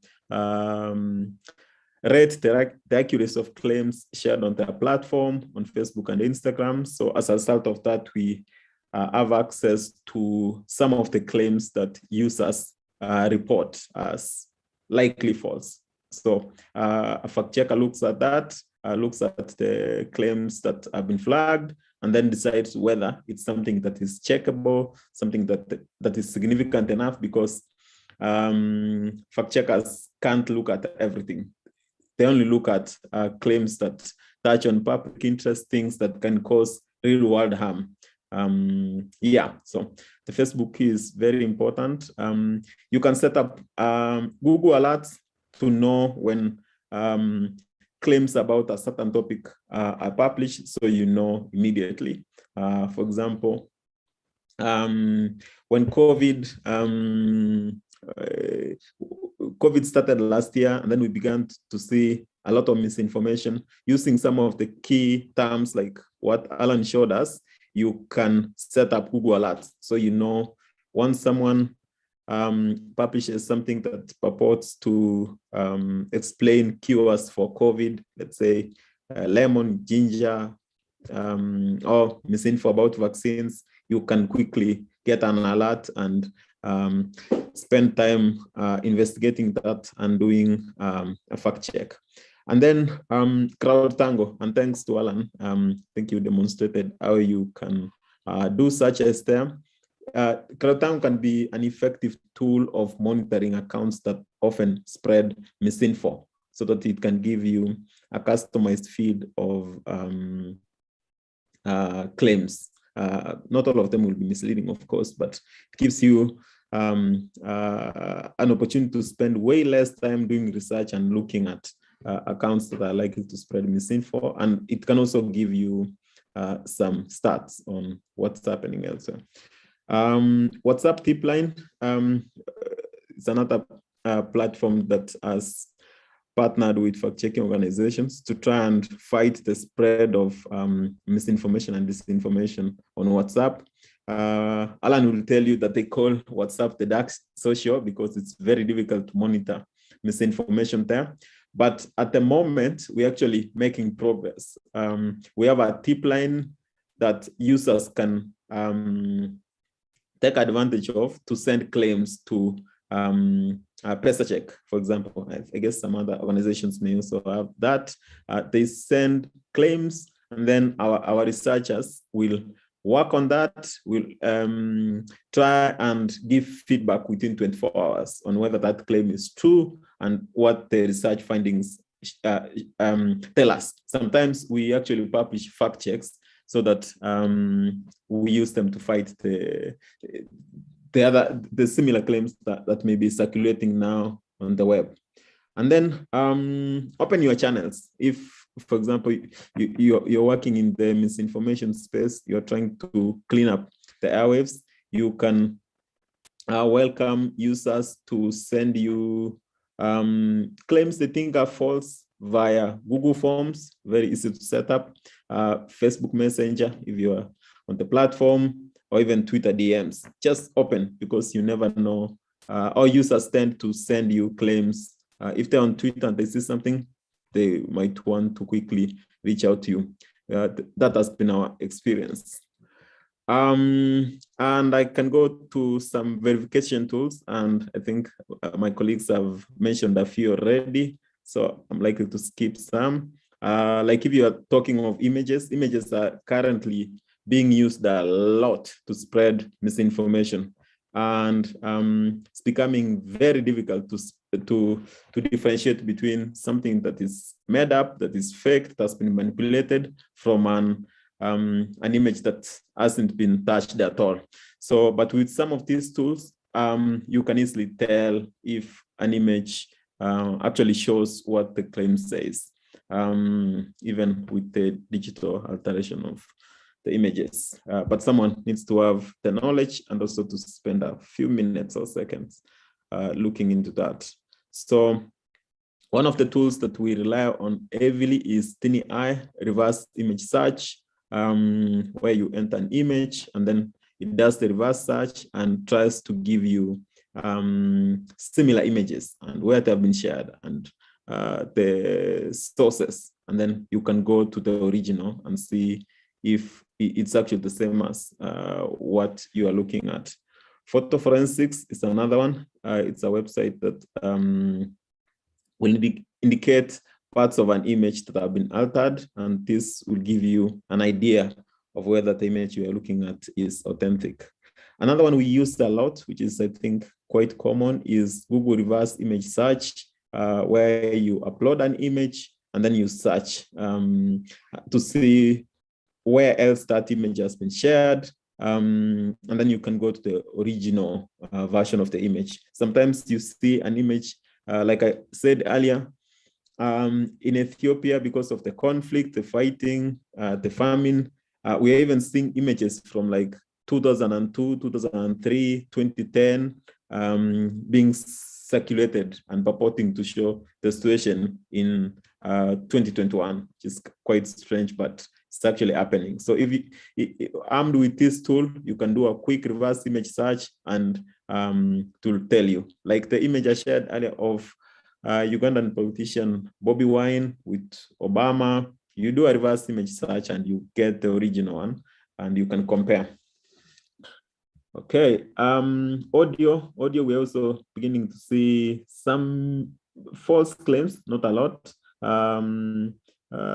being spread through audio, and we have some tools that you can use. As you know, many journalists tend to use recording devices when trying to capture conversation with a source. Yeah, so this is usually allowed, and what you can use to navigate that space is Google, YouTube Transcribe. You can use also Google Doc when you are in the field and you're trying to have like the words of the source being typed immediately, something new. Voice makers. And if you are looking at, let's say you have an audio and there's a claim disputing the authenticity of it, you can contact the source. Like if it's of a certain person who is alleged to have said these words, you contact that source. And if it's of a media organization that published that, you can also contact them and try to get a statement from them. And that can give you a rough idea on the context of that clip. But we don't see a lot of misinfo touching on audio. We see false claims originating from videos, and there's a worrying trend of deep fakes, where someone can even put words into someone else's mouth, or some videos are totally manipulated. Some are taken out of context. So this is a worrying challenge that we should all be aware of. Yeah, so some of the top tips when you're trying to verify the authenticity of a video is just to confirm the date when the video was uploaded. Look at Twitter, Facebook, Instagram, and other sites to see if it's been shared there, and the context and other details like the date. You can search some keywords and even hashtag.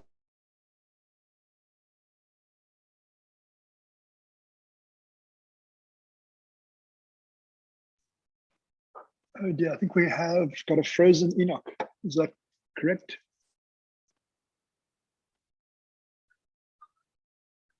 Just give me 1 second to see if you can return, everybody. No, it's just gone black. See, he's got a spinning wheel. No, I think it's disappeared. Then we're going to have to cut you off there and move on to Nomshado. And then, you know, if there's anything you've left out that you think is super important, we can come back to it later. Okay. Just to get indication of time.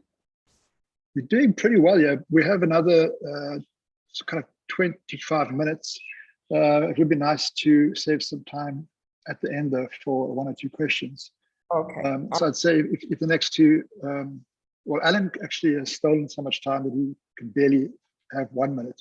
So you can go 10 minutes and we'll let Allan just share his face for a bit and we'll have some questions. Okay, cool. All right. Let me just share my screen. Okay, I think I'll skip this because I did actually have a video. So just to also save time. But I'd just like to, especially when I'm gonna now speak into the tips and tools, I'd just like to speak to the system that Real 411 works on and how that goes from the submission of the complaint into the outcome. So when a submission is submitted, we've got an experts assessment session where we've got reviewers on hand, and these reviewers are made up from the legal sector, the media sector, and the tech sector. Also to ensure that we are really investigating the complaint at hand from all angles. Then from this point, it would go for a legal review, and therefore a decision then would be made as to whether to have a takedown notice, notify authorities, or issue a fake disinformation. I see Enoch is back. Okay, just double check. And then from there on, this is where obviously the most important part is where we redistribute it back and ensure that we are countering whatever narrative that was used to ensure that the public knows from all platforms that this is actually disinformation. I know most of the colleagues already have spoken about similar tips as well. So I had to cut my presentation a bit there as well because the tools and tips were the same. But at MMA, we've got the 5 C's, which is the context, and that speaks to when was it written and is there any new information since that date? We look at credibility. Does the source have a reputation of, for integrity, or do they mention any sources that could be trusted in the piece? When we look at the content, is it necessarily supporting a specific point of view? So this is where we look at facts versus opinions. And then confirming it from different credible news sources and seeing what more is being said on the specific content, or if any, sometimes you might find that that's the only piece or source that is speaking on that narrative. And then the last one, we're speaking of comparing, and that's comparing the piece, as I said, to other news sources, but also non-news sources. So looking at social media, what is being said there as well, just to try and get a comprehensive understanding of the piece that you're trying to investigate. And those are the 5 C's. Now we're getting into the examples that I mentioned earlier on. So this is a piece, a bit of a reflection of some of the disinformation complaints that we received, especially during COVID-19. And one of the key things that we've been seeing is that there have been a lot of bots actually promoting vaccine hesitancy, through where there's the constant uploading, retweeting of links that links to disinformation narratives around the vaccine or around COVID itself. And as we know how bots work, this is content that's going out in seconds. So meaning by the end of the day, one account could really have a week's worth of content that could lead to people not trusting vaccines or people being hesitant towards actually getting vaccinated.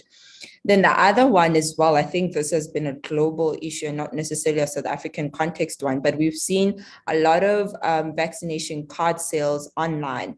And in the beginning, it was a simple post, a comment post in somebody who's perhaps inquiring or asking questions around the vaccine. And that's where they would usually post their links to say, instead of going to get vaccinated, why don't you just buy a certificate or a card? And now they've even become they're trying to become a bit more bold and sophisticated. For example, in this one, by using a verified tick as a profile picture, knowing that if a person is scrolling down on the feed, it will obviously be next to their name and it can be missed, obviously. And in their approaches, their hopes to become trustworthy or seen as a credible source. And it's the recipe of disinformation, whereby they really look for any vulnerable environment that they can play into. So in most instances, it's really people who are inquiring where they would be on the lookout for. And these are some of the things that we have been seeing. So it's very important to emphasize on this, that the source, as mentioned in my previous tips on how to spot disinformation, to always research the source of the information that you are looking at. And I think this was mentioned by previous colleagues as well, as to WhatsApp being one of the biggest distributors and also the hardest to actually fact check on, and to obviously combat disinformation, because obviously this is a wide network, and it's a platform that people are obviously using for their personal conversations. But obviously, this is one of the theories that we've been seeing of people dying after 2 years getting vaccinated. And this was actually a story where people would be asking, please share with your networks. And so meaning that it's a continual viral of, trying to continue the narrative of trying to stop people from getting vaccinated, and not necessarily being even able to actually get to the source of this. But as we know, these are conspiracy theories that have been going around. One of the things as well is we have seen a lot of websites that are really now trying to be sophisticated in such a way that they would take the necessary links and information that the credible websites have and insert it in their websites to mislead people. And in the middle of nowhere, you would get there, check this link out to see more information about the adverse effects of the vaccine, or they would say this shares the history of the experience of somebody speaking on how this virus is not necessarily true, and it's made up, and obviously it's actually just a flu. And that's one of the theories that we've been seeing. But this is one of the complaints as well, where it was claiming that COVID is not real and we are just being poisoned. And I think it's a narrative that was really shared around, not only locally, but I think globally as well. And we saw quite a lot of these, but in different formats and in different narratives as well. This is an example I wanted to spend a bit more time on. I know these are some of the tools that have already been mentioned, but we always try and simplify our tools and methods so that anyone, even though you're not a journalist and you're just a regular citizen, can actually quickly double check on a narrative or a picture or a story that is not true. And as I said, I tried to cut out a lot of tools and tips that have already been mentioned so that we don't become quite repetitive, but I think it actually says the importance of these platforms. But this is one of the tweets that was shared during an unrest in South Africa. And it was a video of a burning building, and the tweet said, "Situation right now in Jozi, stay away from Bree Street and Small Street guys." So it was alluding to the fact that, and obviously during that time, it was amplifying the mere fact that, in South Africa, there's unrest, so xenophobic attacks, etc. And I think it had over 200,000 views of people saying this and actually retweeting and commenting on it, and really believing this narrative that there is such a burning building and people are being thrown out of the building, etc. However, if you actually took the picture and, reverse searched it, whether it was through Google Images as mentioned before, Tinai is also one of the platforms that you could use. InVid as well, although that is a plugin that it will be constantly there, that can also be used for videos and images. You would see that in actual sense, this was a burning building from India, and I think it was in 2019 that this video came from. However, it was taken, and disinformation is alluding like that in the sense that it would take, especially when we're talking images and you're talking videos, it would take something that has happened 3-4 years ago, 2 years ago, that people were not really aware of, take it from a different country's context and put it into a country that perhaps has no acknowledgement of that image or that video or that of that event.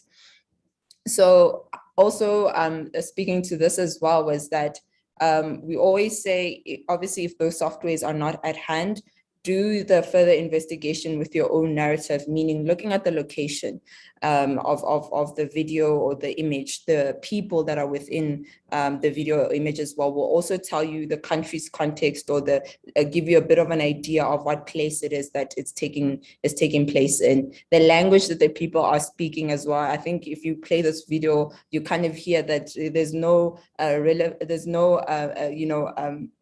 South African language that you could relate it to, whether it even be Zulu, Sotho, English, Afrikaans, or anything like that. The monuments also as well is one of the things that you could look at. And this even goes beyond at the board signs. I think this video is a best example because you could obviously see that on the building, the language there at all has no South African context at all. So however, this really amplified what was happening and caused more unrest and more narratives like these. Not only videos, but images were used, and in protest and etc. You get a lot of instances where you get protest images that were from 5 years ago being brought back again and saying this is happening in whatever province, and in actual sense it's an old image as well. And this is where obviously those tools really come and play in hand as well.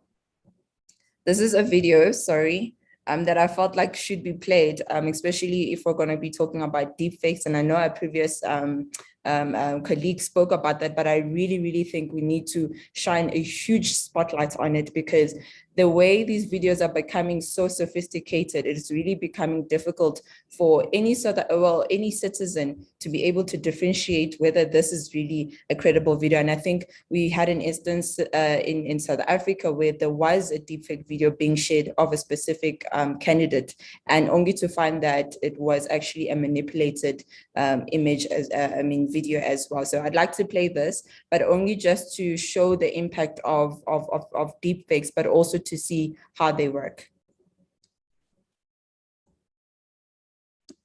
Sorry, it's now not cooperating with me. Okay, there you go.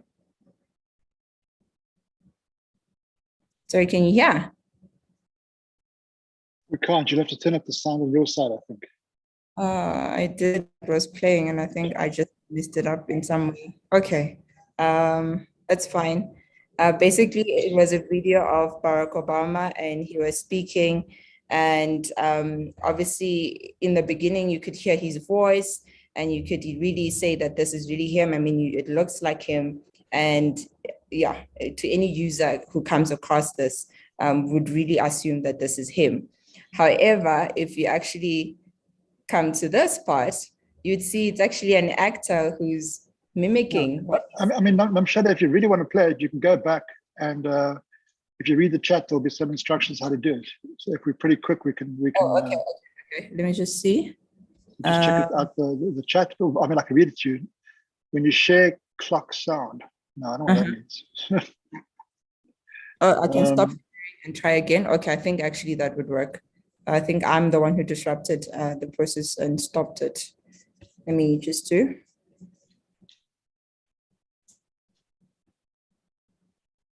Nope, it's still not working with me, and my sound is at the highest.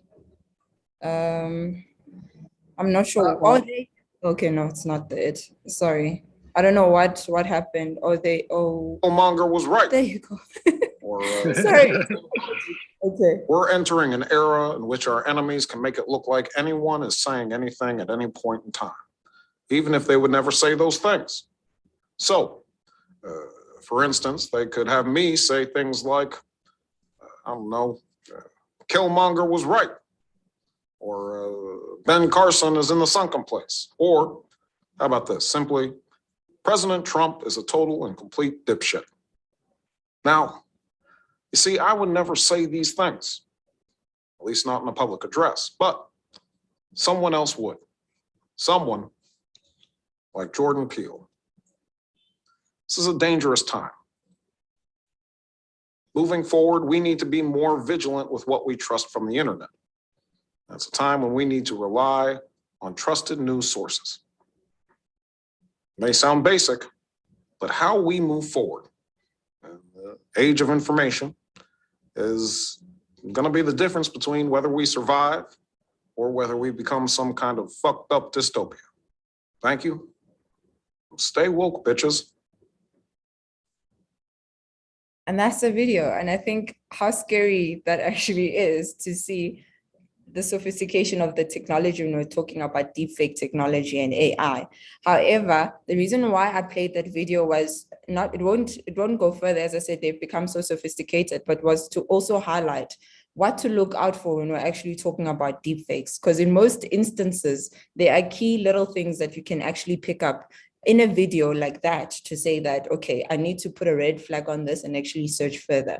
So most of the time in deepfakes, the skin tone patches is what you need to look out for. So you'll find like the one side of the face is actually a bit more rigid, number one, and the skin tone doesn't necessarily make sense. Or in horrible deepfakes, you'd actually kind of pick up that the face is a bit more pixelated. The lip syncing. So when the person is speaking and their voice, is it left behind with their movements, or is it synchronized? I mean, even if it's very sophisticated in the synchronization, like in that video, but you can kind of pick up with the lip movements if very well it is the person who is actually speaking and synchronized with that. With the body movement as well, you could kind of see the hand is kind of speaking away with the normal human body movement that we would get. But at the same time, you could screenshot from that as well and go back and do reverse image searching, and you would probably even find the original video of where he actually spoke in that setting. And together with the other tools, I won't repeat all of them, but the other tools that were mentioned by the other colleagues as well. But those were the examples, but I really wanted to shine light on deepfakes because I really feel like it's something that should, we should really do our most as a multi-stakeholder approach to really educate the public and make them aware of such technology and such AI exists, and they should be really on the lookout for any videos that they come across, even if it sounds and has the voice of the original person that is being displayed there. Okay, and then I know I spoke of Rover, and I'm not gonna go, I was gonna do a bit of a demo, but just to also give more time for us at the end to interact. But I just wanted to show you basically how the app looks like inside. So it has different levels and stages that people could challenge themselves. And we've got different training sessions that you could take yourself through. So whether it's spotting dodgy news on social media, or whether it's spotting websites that are obviously pushing false narrative or are dodged themselves, and also whether it's verifying articles that you come across, because obviously it's not only on social media that you'd get this information, but people would really want to come across as a credible media house. And in most instances, their URLs would have credible media. For example, in South Africa, we've got a media called Sowetan. So it would have www.sowetan with the URL and maybe a little bit of an underscore or one that you wouldn't really pay attention to, but because your brain has already tested you to see Sowetan, that you trust everything that's within there. So these are the different challenges that actually equips you to start interacting with content a bit differently than what you would have done, to start having the investigative eye before even going to the different platforms and verifying further from there on as well. And one of the things that we started at Media Monitoring Africa, and which I'm part of the team that leads this, is a Spotters Network. So with the rise of disinformation, we saw that there's actually quite a lot of people, and I'm talking people from different sectors, who are really interested in ensuring that they're doing their part in combating this. And they play a very critical role, because these are people in society, in communities, that can really take what they learn and take it to the grassroots level. So this is a network of different people, and I think we've got about over 160 spotters in our network from different levels of society, also from different backgrounds, who are basically equipped through the various workshops that we do with them to actually be able to take those skills and take it back to society. This goes into driving campaigns on social media as well, even to WhatsApp as well, because at the end of the day, as I think somebody else mentioned, we really cannot combat disinformation by ourselves if we're really serious about ensuring that we are cleaning our online spaces to ensure that people are actually reading and getting credible and verified news. And that's it for me. Thank you. Thank you. Yeah, it would have been a shame if you hadn't left time for questions, because the first one's for you. Can you kill your video? Yes, I'm just trying to get to that point. There you go. Cool. Okay, so I've been on hundreds of panels and presentations. This is the first time I've seen a speaker steal another speaker's slide live. Which I think is a super encouraging thing. And it's hard to tell if this panel is encouraging or mortally depressing, because I mean, doing great things, but that's the examples, there's so many of them. So Allan has got a question about how you parse some of your data. But also, Allan, I think your tip earlier about collaboration, maybe you should just quickly talk to that as well. I think that's the most important thing that's coming through here for me, which is highlighted by your theft. Yeah, I was actually just wanted to know, I know you receive a lot of complaints using the phone, real phone one. So I just wanted to check, how do you actually sift through all those complaints? Because I imagine there could be a lot of false positives with people actually reporting things that are not factual. Yeah.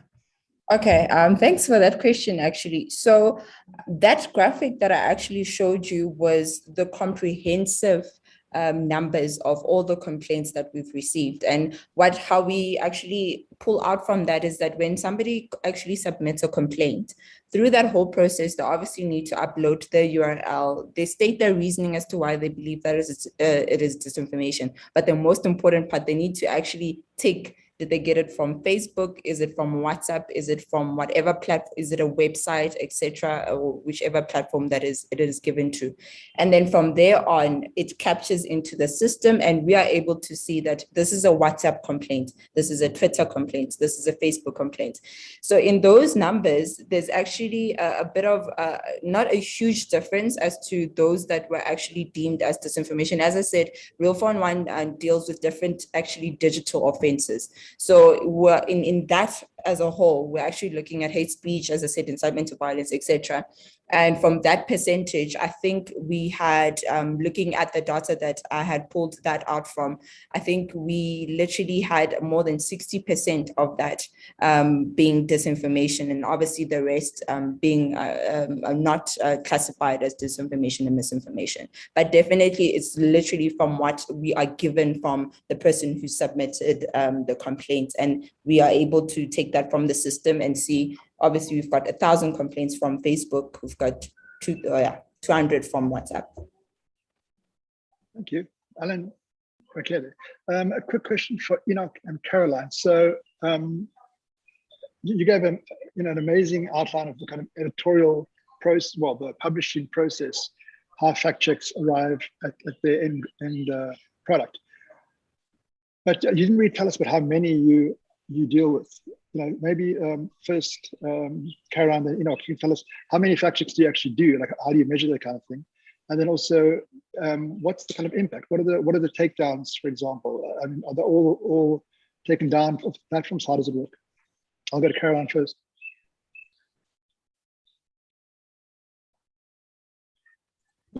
Sorry, Chris, trying to turn on my video, but it's been switched off by the host.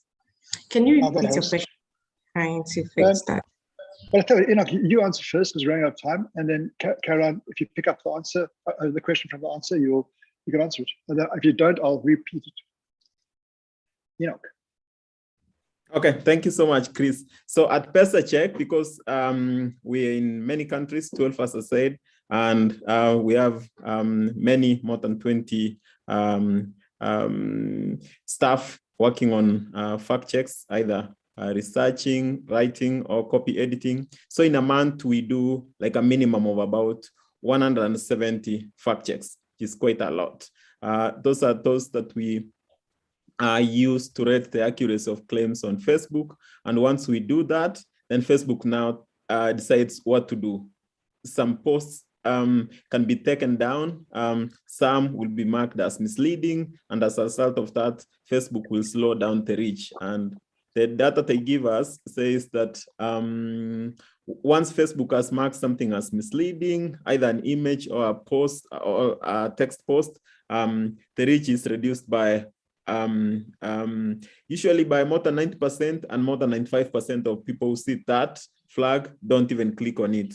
So in a month, our fact checks or articles are used to rate about 450,000 posts on Facebook and Instagram. So it's quite a huge impact once we do a fact check, and it's used to try and slow down the spread of misinfo. But other than that, we also do long forms.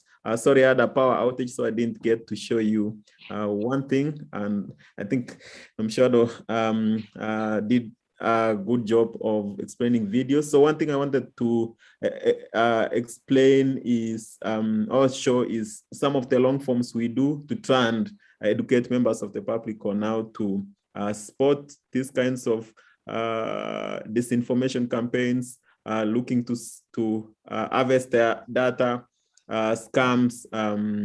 So other than the around 170 fact checks, we also do a lot more long form pieces that are not necessarily used to rate accuracy of claims on social media. Thank you, Dr. Caroline. I assume you could pick up the questions. Could you let us know how many you do and what the impact is? So yes, I like similar to Enoch, we are also a member of Facebook's third-party fact-checking program. And so through that, we see that a number of times when we fact-check and rate articles on Facebook, Instagram, and in those two platforms, we usually get reports from the posters that their articles have been flagged and the distribution has slowed down, and so they need us to review for the distribution to be normalized. And so we are getting a lot of impact in that area. And as to the number of fact checks that we do in a week or a month, I know that for Ghana alone, on average, we can do about 7 in a week. And the same applies to all the other countries, and they're making slow impact. And also because we do not just leave our fact checks online, we have partners, newsrooms, which also translate in the local languages, especially on radio. So we feel that gradually we are making inroads in that area as well. Thank you very much. I had a whole lot more questions, but I'm sure people can reach out to you, the four of you, on whichever relevant social media platform they can find. And also, I think your contact details are on the Wova app. So just remains for me to say thank you very much to our panelists. There's some fascinating stuff there.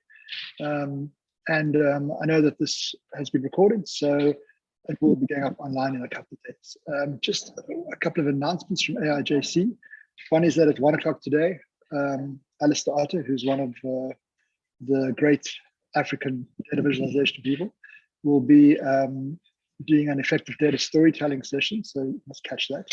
And then later on, there are a whole bunch of other different workshops on investing in local government, on OSINT tools, and all other kinds of tools for investigation. So, and also you can find the link on the program to watch yesterday's and the day before's Bellingcat and Amabi Internews COVID masterclasses, which are also pretty good. So thank you very much, panelists. That was super enjoyable, and hope to see you next year again.